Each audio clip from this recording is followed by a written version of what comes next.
Hatab. Welcome to question and answer classes.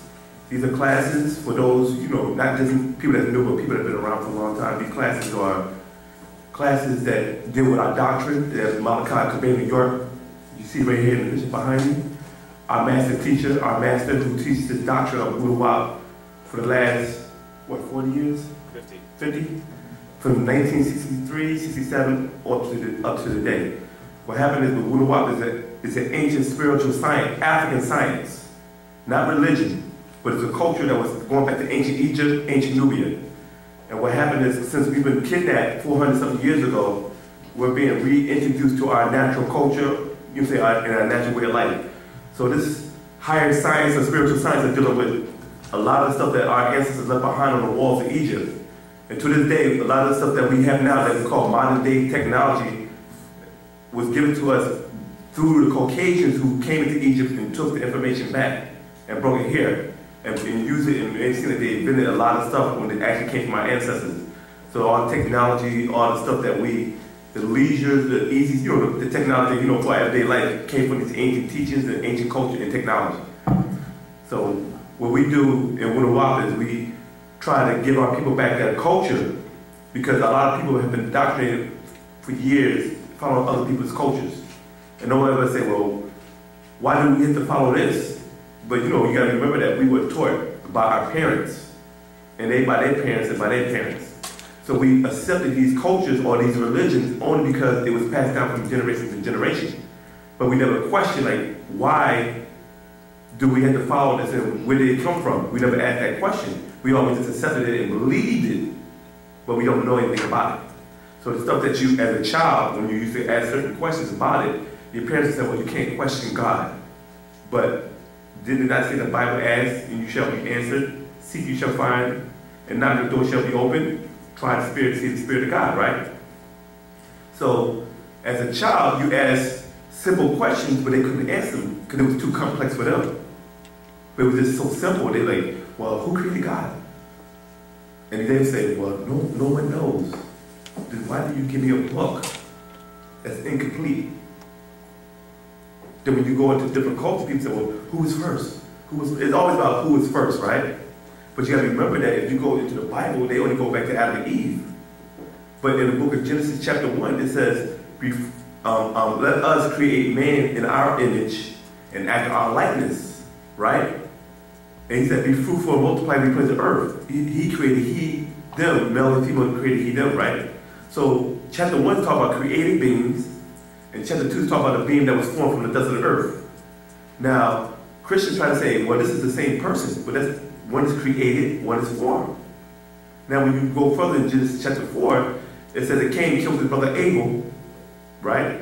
And he said that anyone who finds me shall kill me. So God put a mark on Cain's forehead. Now, if Cain was the only person on planet Earth besides his mother and his father, after he killed his brother, then who is the other people that he was talking about? Then he went to the land of Nod, and there were people already there. But people said that's his sister and brother, but they don't mention his sister and brothers being born until another chapter later. Then you had giants. Where did the giants come from? And the Son of God came down and saw the daughters of men to be fair, and came on unto them, and he gave birth to giants, mighty men of renown. So where did these beings come from? This is stuff that in Wu-nuwaup we question, because we're ontologists. And ontologists mean that one who study reality, we deal with facts. We don't deal with belief systems, but the word believe means to accept things without proof. You have to prove to us, show us.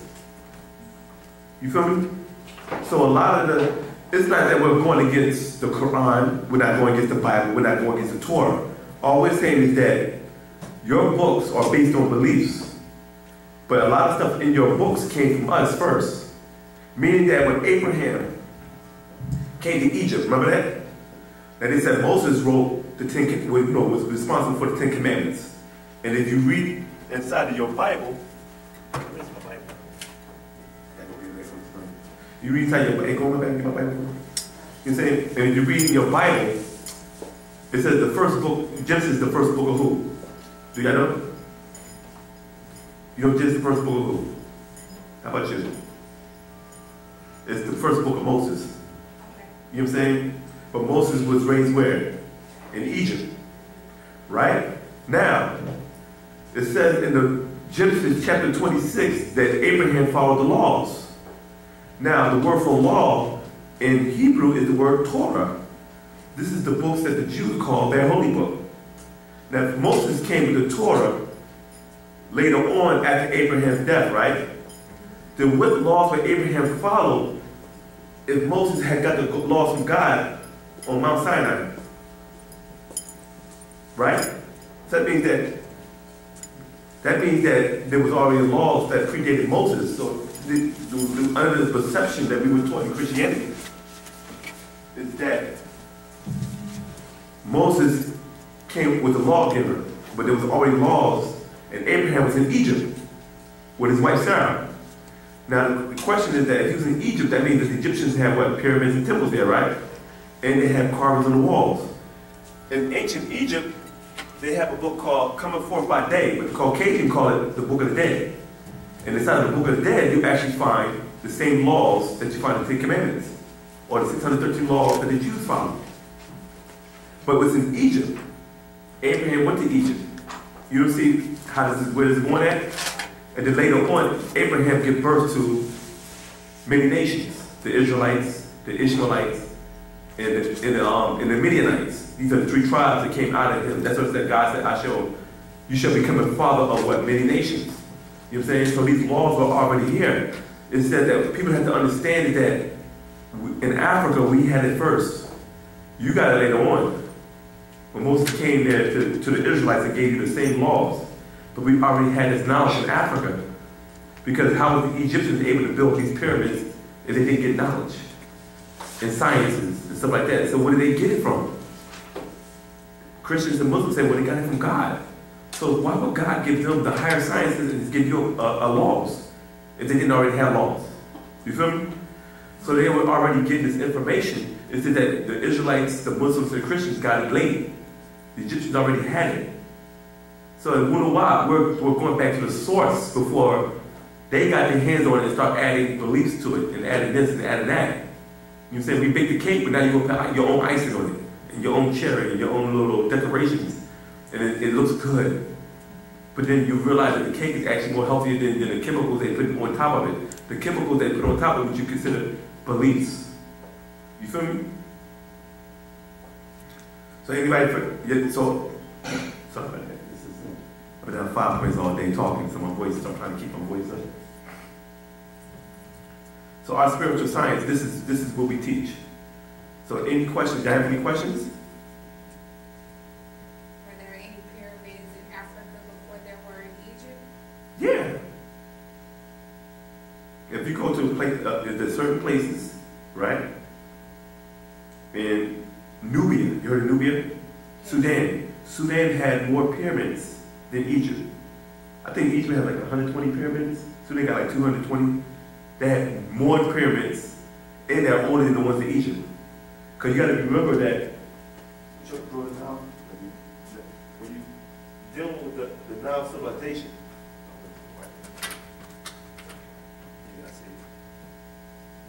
you had different areas. This is what you call the Blue Nile and the White Nile, right? And what happened is civilization started down here in what you call in an area called Uganda, right? These are the original Bushmen or Dogons or Pygmy tribes that was existing millions of years ago, way before there was an Egyptian culture even established. And what happened is these tribes started migrating up north. But actually the river runs upwards. You know that, right? In America, it runs downwards. So what happened is when these beings, or our ancestors start migrating up there, they start building and start creating civilization on the way up before they got to Egypt. So these pyramids were actually built in Nubia first. That's why you never hear nothing about the Sudanese pyramids in Egypt, because these Sudanese were real dark-skinned, you hear me? And had woolly hair. When you usually look at a picture of an Egyptian, you usually see them like a reddish brown color, not a dark brown or black color. Because those Egyptians that you see now were mixed in with the Sumerians. They came out of Mesopotamia and created an African-Asian feature. You feel me? Which you can see here in America, the way we are mixed. You know, because none of us are really actually pure African or Nagano no more. You know what I'm saying? So we mixed in with so many different people, it created a new type of look, a new type of variation. But when you look at ancient African pictures of our ancestors, you actually see they have broad nose, bigger lips, darker skin, more kinkier, peppercorn type hair texture. You know what I'm saying? So what happened is, when we started moving more up into the Nile civilization, we built pyramids in a place called Nubia. In the Bible, they call it Cush, or the kingdom of Cush. Is that where the Kushites originated from? The Kushites are your dark-skinned Africans, the ones you see in southern Africa, like the Dinka, and in the Nuer, and you find some of them in Ethiopia, they call it the Umma. And then you got some of them that migrate around, they call the Masa and the Hymer tribe. You know what I'm saying? So these are different tribes that are pure, pure Negroid, you know what I'm saying? But what happened is a lot of them mixed in with the Indo-Arabs that came into Africa, and some are mixed in with the Yemenis, and some are mixed in with the Italians, and this is where you get these Somalian, Ethiopian, Eritrean type of African Arab looking features, you feel what I'm saying? Because they have more of the Arab side as opposed to the African side. So that's why when you look at certain Ethiopians from Addis Ababa, they don't even look like an African, they look like a Hindu mixed with an African. They have bigger heads, curlier hair, like bigger curls, but not the tight curls like we do, you know what I'm saying? And they have alkaline type features, you know what I'm saying? So these tribes, our ancient ancestors built pyramids prior to when they got to Egypt, and they started building pyramids there. So what happened is when the 46th dynasty started, is when the Sumerians came into Egypt and invaded, and they started and blended cultures in there. Then you have pyramids in Nigeria, in a place called Abuja, which is southern Nigeria. Then you have some pyramids in Niger, and then you find a few different type of pyramids. They're like temples with sticks sticking out of it that you find in certain parts of Ghana, and you can find some of them in Mali. But they don't never show you those because they don't never want to show you that these Africans are still Egyptians or Nubians, you know what I'm saying? It's like if I take you out of your country and you're the one that built the pyramids, I don't want nobody to know that you were the one that built those pyramids. But you might be in another part of Africa now because you migrated out of the area. So they don't never put the focus on you because you still carry the traditions and the science on how to build this stuff. That's why when you go to Ghana, Africa, you'll find certain Ghanaian tribes that can still do mummification. You feel me? Then you find certain other tribes in certain parts of Africa in the West that do certain rituals that you find on the walls of Egypt, but you're not seeing the practice today because the areas have been taken over by religious cultures, like Islam takes over mostly the whole East Africa right now. You got it took over Somalia, you got it in Egypt, Sudan, Libya, Tunisia, to Morocco, Algeria. It just went down around the whole sea, the border of the seacoast. You know what I'm saying? So they don't even practice an ancient culture anymore. It's like you got people in Egypt right now who are Muslims that's not even indigenous to the land. They're not even original inhabitants. But they pushed the Islam religion there so long that these guys talk about destroying Egypt. They thought we want to destroy the pyramid because they're pagans. No, you're not even supposed to be there. Why? It's like you go in your house and oh, take down your grandma's picture. We don't like the way she looks. You feel me? Oh, take down your uncle's picture. He looks too black. But they gonna go into Egypt and say these are pagans, but you're not even from the area. You just came and invaded, took over the area, and this is what happens. So you can find various people have traveled worldwide. The reason why the pyramids are not active anymore because what happened is at one time these pyramids were like power plants. Because the pyramids were built on magnetic grids of the planet Earth. And they were able to pull the energy off the magnetic grid, like what you call free energy. They call it tachyon energy, when energy comes out and they actually use that to power certain electricity. If you look at ancient Egypt culture, you'll actually find that they had the ability to deal with electricity back then. But they don't want to tell you that because they said Benjamin Franklin discovered electricity when he was flying the kite with a key on it. But they have pictures on the walls of Egypt where they show you they have ancient light bulbs, where they was conducting energy through it. So what happened is they would power up their pyramids with this, because it was on an earth magnetic grid. But because the earth was knocked off its axis, which is 23, 25 degrees, yes. You know what I'm saying? That means the lines, that means that the pyramids were built on energy grids right here, right? See it? And they pull the energy from these grids. If it's knocked off its axis, that means the pyramid is still here, but the grids moved to another location. Yeah. You hear me? So that means that they became useless, and then what happened is our ancestors abandoned these sites and moved to other sites. And every time they moved to another site, they would know exactly the location of where the different grids was at, right? And they built other pyramids on top of it. Sometimes they shifted over here, you find them in Asia. Sometimes you shift it over here and you find them in South America. You feel me? Then you shift up here and you find them in North America, but they don't call them pyramids, they call them mounds. Because these were natural cut pyramids, and over time, nature covered it up, through vegetation, grass growing trees, and you can't see them because it covers it over it. You know what I'm saying? Right now they found pyramids in Missouri, but it's underneath the city of St. Louis. And this is actual facts. They actually built it on top of it. These were ancient mounds, and they built cities on top of it, on the mounds. It was like hills. You think they're hills, but they're not really hills. You feel me? So pyramids have been all over the world that our ancestors had created and made. Yeah, go ahead. What's so powerful about the melanin and the powers that we have within us that they would go out of their way to cover it up? I don't understand. Like, if it's something so gorgeous and so beautiful, why go through so much trouble to cover it up? Because they don't have it. They don't even know what it is. Mm-hmm. With that, I'm gonna pass the question over to my brother, Atunre. He'll answer it for you. Go ahead.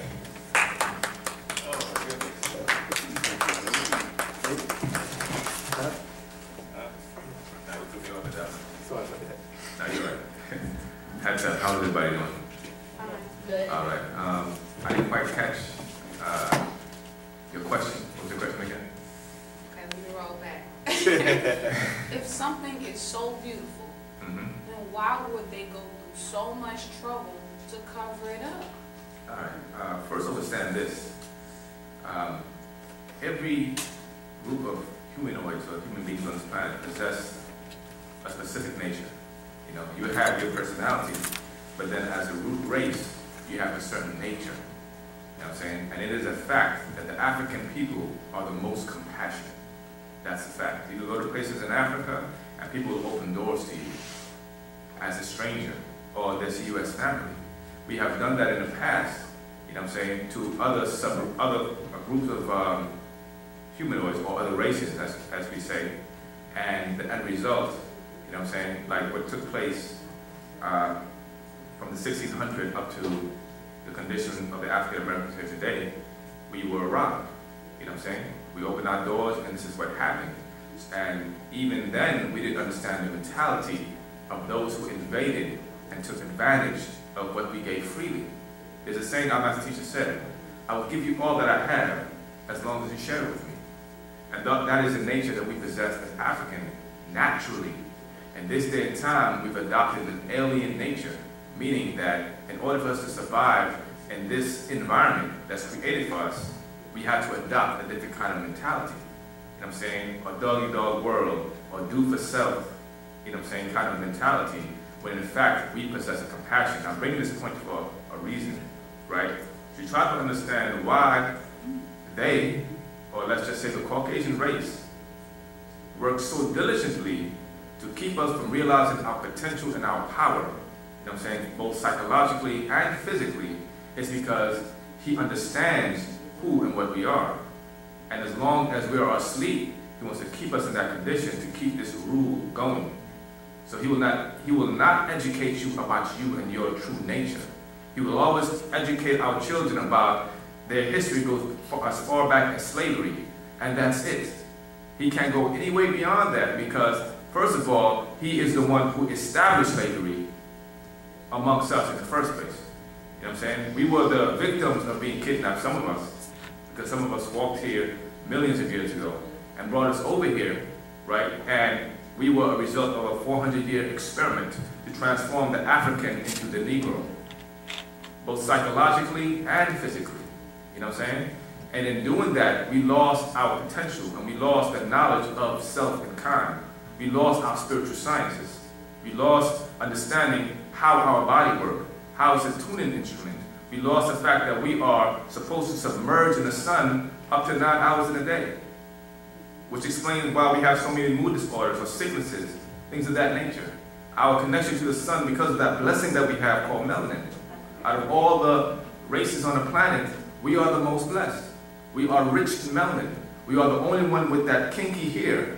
Out of all animals on this planet, the Africans are the only one with that kinky, or what we say, kingly hair, which are our antennas that connect to the sun. You know what I'm saying? So it is a concentrated effort, and that's only one part of it. Suppressing the knowledge of your body. The biggest lie they told us is, oh, we're all the same. You know, we all have the same red blood. That's not true. Because we know now that everything grows from the inside out. A plant blooms from the inside out and grows into something. The same thing with human beings. So we're all not the same. You know what I'm saying? We are different races. It's just like this. You have the cat family, right? The scientific word for cat family is what? Felis, the feline family. In the feline family, you have what? You have tigers, right? What else you have? Lions. You have lions. You have what? Lynx. Who?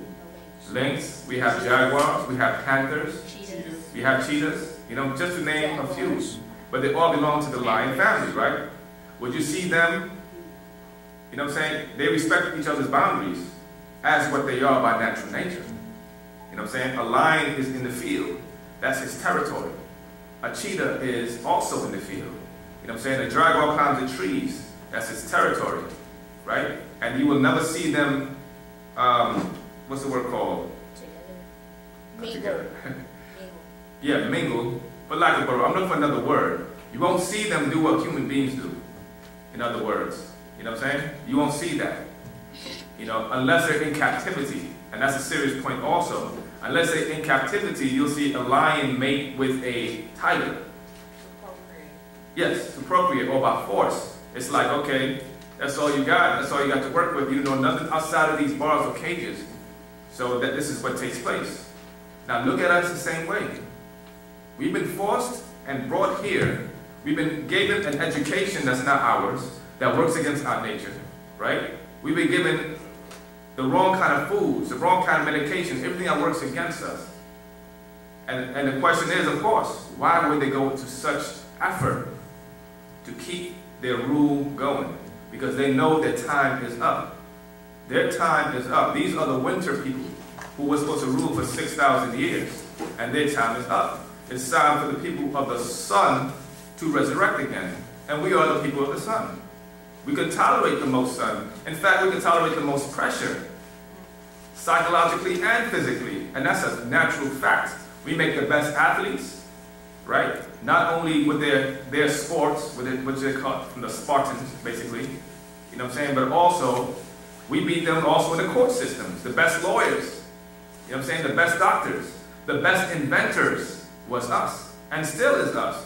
We have a creative force that's in us, and they know they don't have that. So you know what they do? They bite off it. They like to patent things. They steal ideas. They have nothing that's theirs that's naturally theirs. They can't think of any great ideas. They take from other people's culture to sustain themselves, because they are a dying race, and they know that. And this is not hate. This is an actual fact. When we analyze ourselves, and we analyze our condition, and why we're in the condition that we are in, you know what I'm saying? This is what brings us to this point. This is what an ontologist is. You have to understand the science of yourself. You have to understand the science of each race and how it relates to you. You understand? But the most important thing is you have to understand you. And this is why our master teacher spent the last 50 years, Dr. Malachi York, writing so many different books covering so many different topics. Because as a people, we're distracted. And that's real. We are into everything except what makes us who we are. We call ourselves what? African Americans, right? What is it that's African that we practice? We speak English. We dress English. We eat American. You know what I'm saying? We've adopted something else. And that's a fact. In order for us to understand the problem, in order for us to conclude a solution, we must first understand what the problem is and address it accordingly. You know what I'm saying? And the fact is, we do have a problem. You know? Now, melanin was a gift given to us in so many different ways. You know what I'm saying? They try to play it off like, oh, melanin just makes you dark skinned and that's it. No, it has so many different properties in so many different ways. First of all, every living creature on this planet has melanin. We are the most abundant as African people. The Caucasians have it, but they're melanin recessive. and their melanin operates on a different frequency than ours. We can take the sun, they cannot. You know what I'm saying? Melanin is also responsible for the way your nervous system works. Your brain is coated in melanin. Your organs is coated in melanin. And that's a fact. There's different kinds of melanin, neuromelanin. You know what I'm saying? So that's what it is. It's a gift given to us. And the food that we've been taking in, like McDonald's, someone see McDonald's there? I'm being real. You know what I'm saying? Like McDonald's, or a lot of the fast foods that we're, you know, if you look at the commercials, it's clear it's geared towards us. You know what I mean? I'm loving it. I mean, you name it. But the fact is, we detoxify our melanin so much. You know what I'm saying? Not only with the foods that we take in, but also staying late at night. Because the melanin, thank you very much, the melanin actually has to rejuvenate itself between the hours of 3 and 5. And that's a fact also. Taking B-complex foods also cleanse and recharges the melanin. Getting proper sleep, because melanin is secreted from the melatonin. You know what I'm saying? And then you have your serotonin that works for the daytime. You know what I'm saying? So, give me a second. Let me read this real quick. This is coming from People of the Sun. This is a scroll written by Dr. Malkazi also. I'm going to read this real quick. It says, melanin is an organizing molecule present in the early stages of growth, ensuring that these systems are properly formed and maintained. Melanin also provides many functions, such as facilitating the conversion of energy and protecting cells from toxic substances. Without melanin, the development of a human being would be on its natural course. And that is a very important role that melanin plays in. As a woman, you will eventually become a mother if you're not now. So what you do to your body affects the child, right? And melanin is a part of that production. You know what I'm saying? So I would say take steps to learn more about melanin and how to take care of it. You know what I'm saying? There's a book written by a master teacher also called The Melanite Children. You know what I'm saying? I would say go ahead and seek that out. I hope that suffices to answer your question. It did. That's good. Any other questions? Yes. Sure. How do you do this? I noticed the picture behind you. I'm an artist myself. Symbolisms. All these symbols. I'm definitely open right now, but I really want to know more about the picture that's behind you. What is that behind you? To the right. If I'm not mistaken. When you say to the right, you talk about to your your left. right Your or my left. left? Your left. On my left right here? Yes, sir. Okay, that is a picture of what we call the Crystal City. You know what I'm saying? The Crystal City, or what they call the Mothership, which is, they speak about in the book of Revelation. And this is something that our master teacher spoke about many years ago, the Mothership. You know what I'm saying? They speak about a kingdom coming. You know what I'm saying? But okay, I'll put you this way. Are you familiar with Christianity? Yes. Okay. Have you heard the Lord's Prayer? Yes. Okay. And I'm only using this to make the point. In the Lord's Prayer, right, they say this: Our Father, who art in heaven, right? And they say, hallowed be thy name. First of all, let's establish what is heaven, right? When you look up the word heaven in that particular quote, you'll find the Greek word orenos. Now, what does the word orenos sound like to you? And don't believe me, check it out. As Wu-nuwaupians, we encourage people, don't believe us or anybody. Research, look it up, that's right. Alright, orenos sounds like Orion, and that's exactly what it is. The Greek word for Orion is orenos. Actually, Orion came from orenos, in other words. You know what I'm saying? So, when we read it in this proper perspective, in the Greek, they said the Lord's Prayer is, Our Father, or Abada, who art in Orion, hallowed be thy name. Then they say what? Go ahead. Thy kingdom come, thy will be done. That's right. Thy kingdom come, thy will be done on earth as it is in where? Orion. Right? Now, I'm going to draw something on the board and tell me if this is familiar.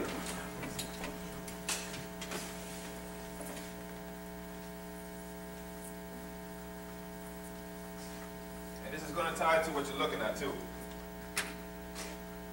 You have 1. You have 2. This is the best one. And you have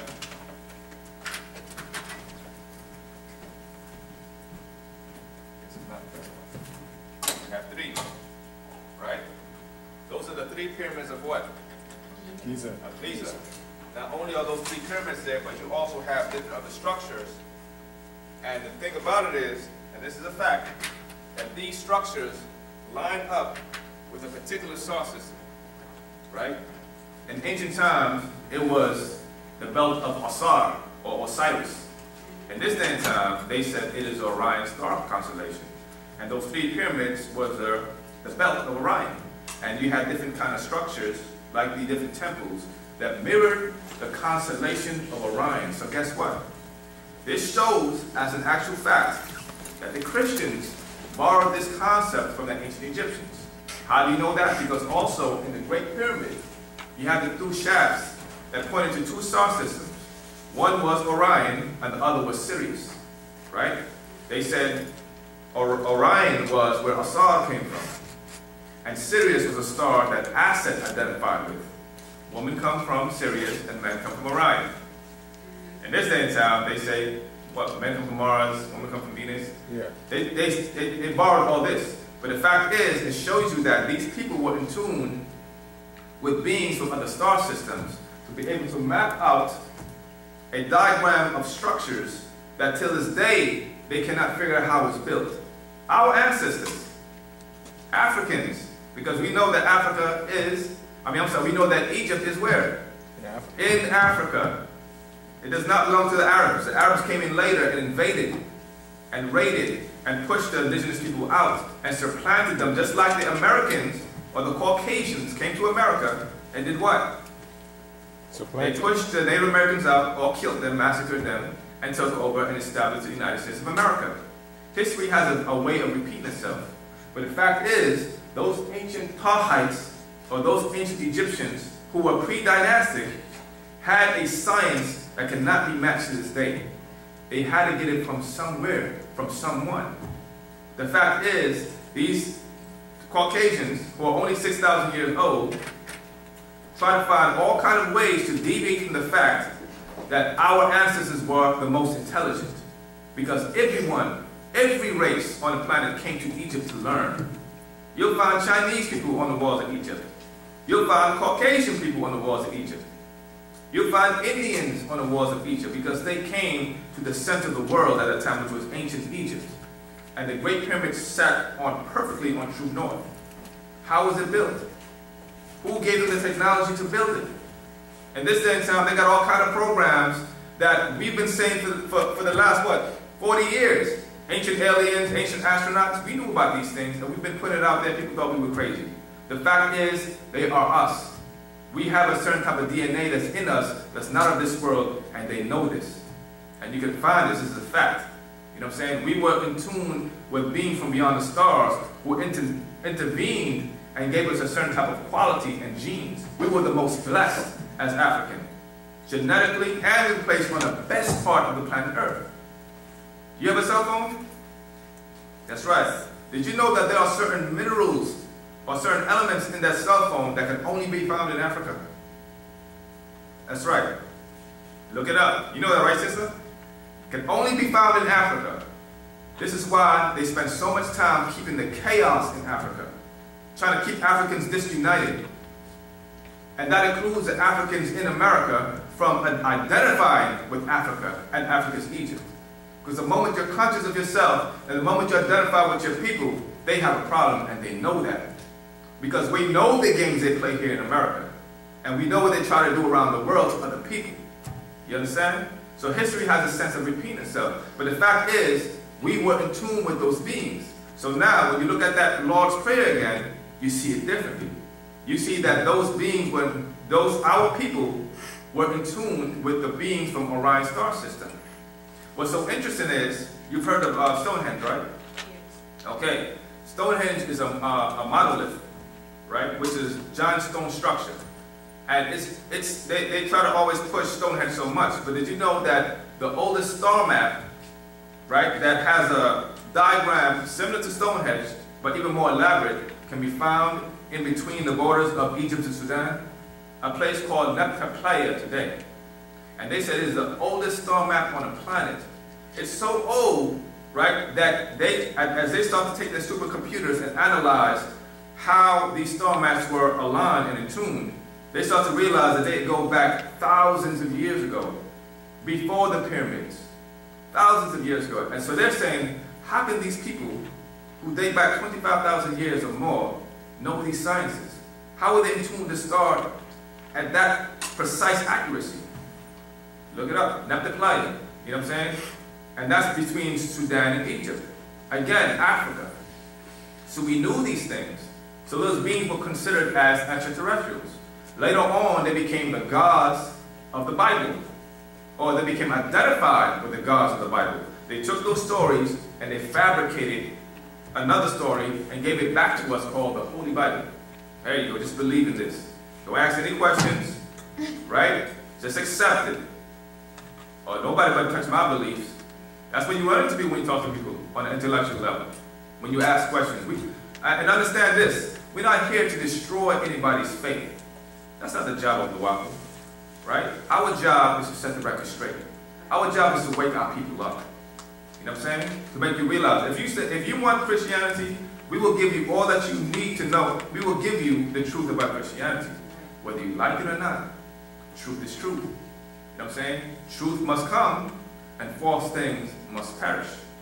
So, to tie in, right, these beings spoke about large crafts or extraterrestrial beings, right? Like, for example, in ancient Egypt, they call it the Menjet of 1,000 years, which travel the stars. You know what I'm saying? That's what this mothership was.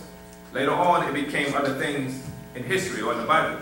But the unique thing about it is, or the fun thing about it is, every culture in the world identified with extraterrestrial beings.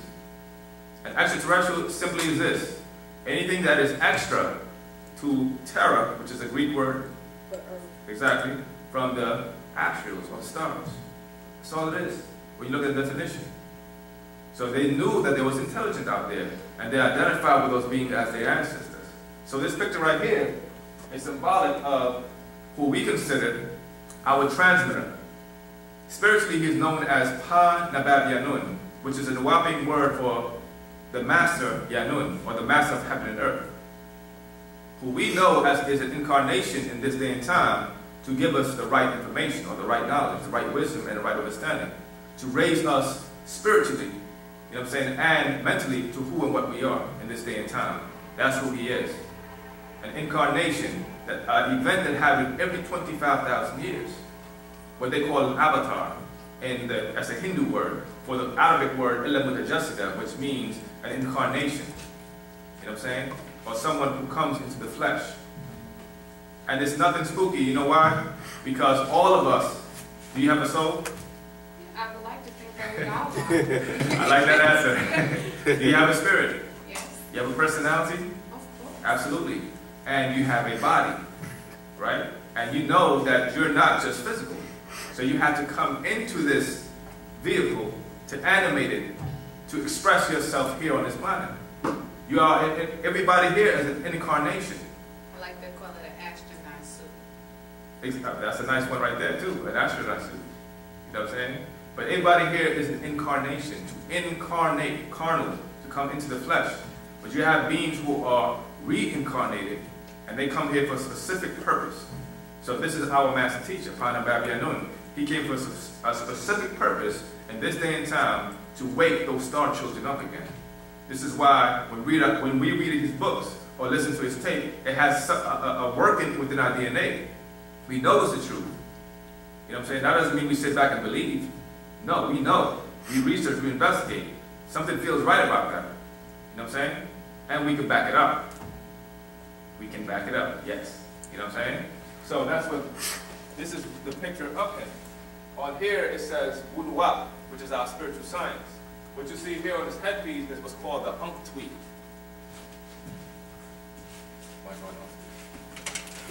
And have you heard of the Ankh before? Yes, I've heard. Yes. What do you know about the Ankh? I know that for me, it does something different for me than it does for everybody else. From the moment I received it, I received the energy that came with it from whoever had it, from whatever and then I got turned on to the knowledge, and from there I've been seeking. So for me, I have basically no knowledge of the Ankh except for it's the basic original cross. Right. Head, arm, leg, body. Okay. Vessel, I guess. But What? for that, it symbolizes energy for me. I got you. Positive energy. Absolutely. That's beautiful. As he's drawing the symbol of the Ankh and the Ankh tweed, I will tell you what the Ankh symbolized. First of all, the Ankh symbolized the key to eternal life, right? And if you look at the Ankh closely, it represents two reproductive organs, that of a male, or that of a female, and that of a male at the bottom. We look at it real closely. So that is the key to sustaining life on this planet, which is reproduction. But it is a key to the doorway of eternal life. That's what the Ankh symbolized. So it is a cross of life. Later on, the Celtics, or the Caucasian people, they took the Ankh and perverted it, right? Because not only did we have this symbol right here, we had other symbols in ancient times. This symbol right here. Have you seen this symbol before? Yeah, that's on the ambulance. So. Right. And this symbol existed in Egypt before it became the cross. This symbolized the 4 seasons, or the solstice. You know what I'm saying? Most star maps, or most megaliths, have a formation of that, or they have structures around this. And they have pylons right here, because they knew were in tune with nature. Later on, that symbol became this symbol, which is the what? The cross. And where do you find crosses? Churches. In churches, and where else? Cemeteries. Thank you. Cemeteries. Both is a place of the dead. People go to churches to have seminars, right? And you can find this in cemeteries, the cross. If you look at the cross, it's really a sword. And this is what they used to install their doctrine or their religion, the way of the sword. If you study the history of Christianity and Islam, they spread it by way of the sword. You know what I'm saying? More, this is how they converted people, especially in the Americas. Now, our master teacher introduced us to this symbol.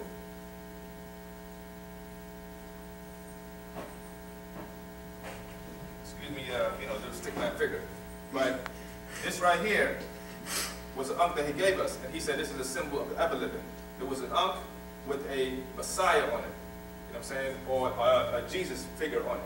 And we knew that to be Tammuz at the time. And this is a symbol of the ever-living, or the first resurrection. And he introduced this to us from the year 1970 to 2000. Thank you very much. The year 2000.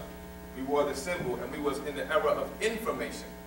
Information meaning this: he had to cover the 3 monotheistic religion that was most attractive to us, which was Islam, Christianity, and Judaism, and uncover the fallacies and give us the facts on these bases. Wrote over 360 books on that.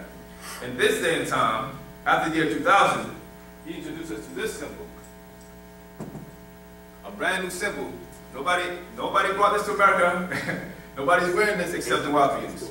And it's a very ancient symbol. And this is a symbol of the Ankh tweed, or the double resurrection.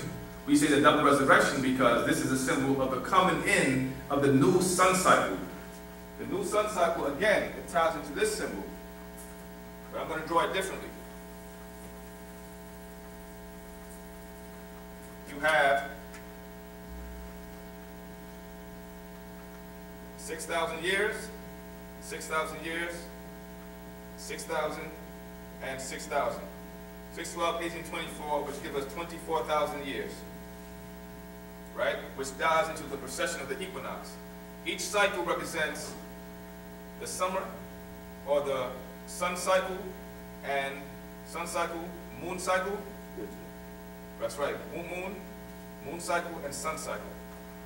And the moon cycle symbolizes the winter cycle, or when the moon people come in, or the lunar ticks, in other words. This is their power, or they're coming in.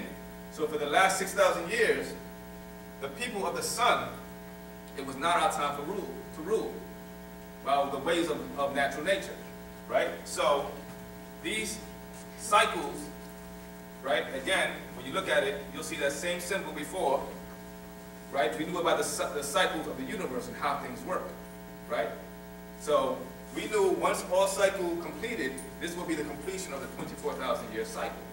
And now we're in that era of the next sun cycle to come in, which makes that complete rotation of 24,000 years, right? So it's now time for this symbol to come forth. And this symbolizes the double resurrection. Now we're in the era of no longer information, but the era of alchemation, which is the year 2000 to the year 2000. And then, thank you very much. Or the hereafter, information, right? In the center of this symbol, you see a, where? Right here, that's right. But I also need the moon, because you also have that moon. You see a, what's it called? A ruby. The ruby symbolizes the soul, right? This right here symbolizes the mother. And then in the center, you have a sun, which symbolizes the father. And this up to be symbolized the children of Re, or Ra, as they call it in, you know what I'm saying, in ancient Egypt by the Greeks. But Re, the children of Re. Who are the children of Re or Re? That would be us. The people of the sun cycle. You know what I'm saying? The African people, world over. And the unique thing about this is, when that cycle, when that shift takes place, all of us will be affected in different ways, right? Most of us will start to wake up rapidly. People are becoming more conscious. People are watching their diets. People are aware naturals again. People are thinking about what they put inside themselves. Not only the food, but the music. You know what I'm saying? And even genetics. You understand? I don't want to go too far without another question. So if you have any questions, go ahead and, any more questions?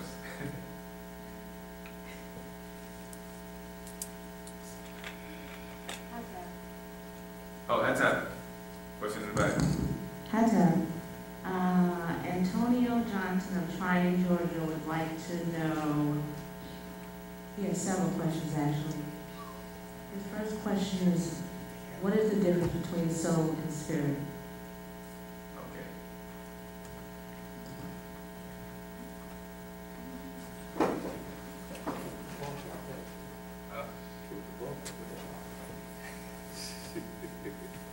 All right.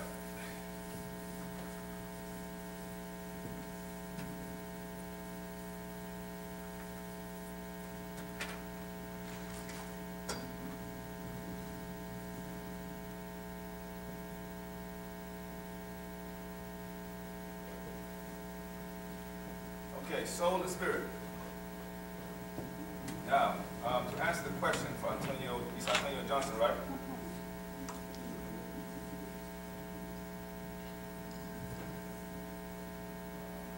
That's right. We have, wow. And you have Memphis. All right. Our master teacher wrote a book to give us more information on soul and spirit. First of all, he wrote a book called What is Soul and Spirit way back in the 70s, and it's been revised. But this day and time, he's giving us more information on soul and spirit, right? Because our identity or identification of soul and spirit always related to the Bible. And that starts with the book of Genesis, the first chapter, the 27th verse. And they said, or was that the second chapter? Genesis chapter 2. My brother Fonz, I'm going to expound on this quote. In the Bible, in the book of Genesis, it says, and God blew the breath into man, and man became a living soul. Right? He said, and God blew the breath into man, and man became a living soul. So, out of God's breath, and the word there was nefesh, man became a living soul, and the word for soul was the word ruach. And those are the two words that I put on the board. People always say, I have a soul and I have a spirit, but nobody could really identify or really expound on what it really is. First of all, you have two souls and two spirits, meaning this, right? Thank you. Okay, I'm going to read this quote. And the Lord God formed man of the dust of the ground, and breathed into his nostrils the breath of life, and man became a living soul. Let me see, soul, spirit. Okay, so the word for spirit, right, was the word nefesh, and that nefesh dealt with that breath or that existing being. The word ruach, right?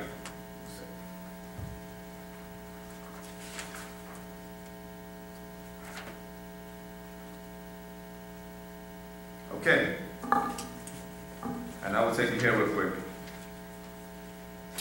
The revelations of Wu-nuwaup being soul, spirit. And I'm going to start with verse 2 to answer your question. Our master just says, do you know and remember all that I said to you of them and you as females and males? Wu-nuwaupians, I told you of Ba, soul, and Rawah, soul. And I spoke to you about the Ka'a, spirit, and Nefesh, spirit, and about Achach, which is an etheric being, and Hu, which is the oversoul. And you ask again about these parts of your existence. Pahu is the overbeing.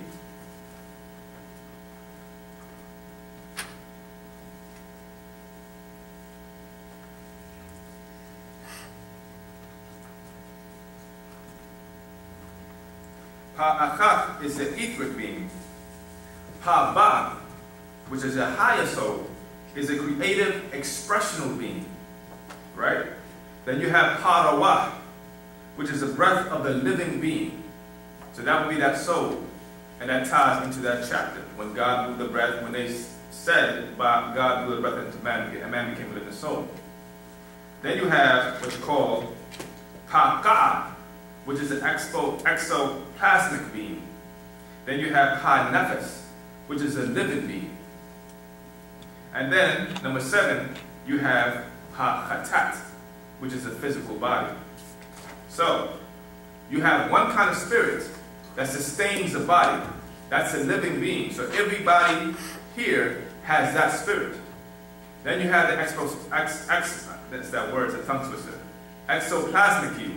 The exoplasmic you comes in at a certain point when that sperm meets the egg. That's when that comes in. You know what I'm saying? Exoplasmic. This is where your so-called apparitions or ghosts, people see different things like that. That's that part of you. That spirit. So you have the living spirit, which is what sustains the body. So everything that you eat has spirit in it. Every food you bite has a nutrition. It will be the nutritional part of the food, or you, in other words. Right? Then you have the soul, which is that continuing breath, that living existence. That will be that one soul. Every time you breathe in, you ignite that soul within your solar plexus. That's one kind of soul. Then you have the creative expressional being, or your emotional body. You have that soul. And guess what? Not everybody has that ba'a, or that soul. Right? The Nagaru do. We do as Nagaru people. This is why we have that compassion. That ties into that soul, that ba'a in ancient Egypt. You know what I'm saying? And then you have that ka'a. Those are terms that we use in Wu-nuwaup. I hope that answers your questions. Then you have the oversoul. The oversoul would be that being, right, that comes in to raise us up from one state, from 6 on to 9. And that will be our master teacher, Anababianun. Because, and this ties into the achak. The achak would be your etheric being. And your etheric state, right, that we did before, when you deal with the elements, you have H1, you have E1 here, and you have H1 here. E1 is your etheric state, and H1 is your physical state. So your etheric state would be existent here and on the other side at the same time. This is what links you to your ancestors, who may have passed on, but you have an etheric link to them and a genetic link to them. So they still exist and personify in your personality sometimes. You may act like your grandmother, or your Uncle Joe, who may have drunk too much, or your Aunt Sophia who loves knitting. You know what I'm saying? Or whoever's in your bloodline is there. And when I say in your bloodline, I'm talking about the 30 personalities, the 30 yous. You have your mother and father, you have their mother and father, and you have their mother and father, and then you go back 4 generations. That's 30 different personalities, or 30 different spirits that still reside in you. And you have to learn to control all these spirits. You understand? Now, your etheric side is linked to that. And the thing about us as non-ether beings, or the Negroid people, we have the ability to vibrate as high as non-ether while being physical. Now, the Caucasian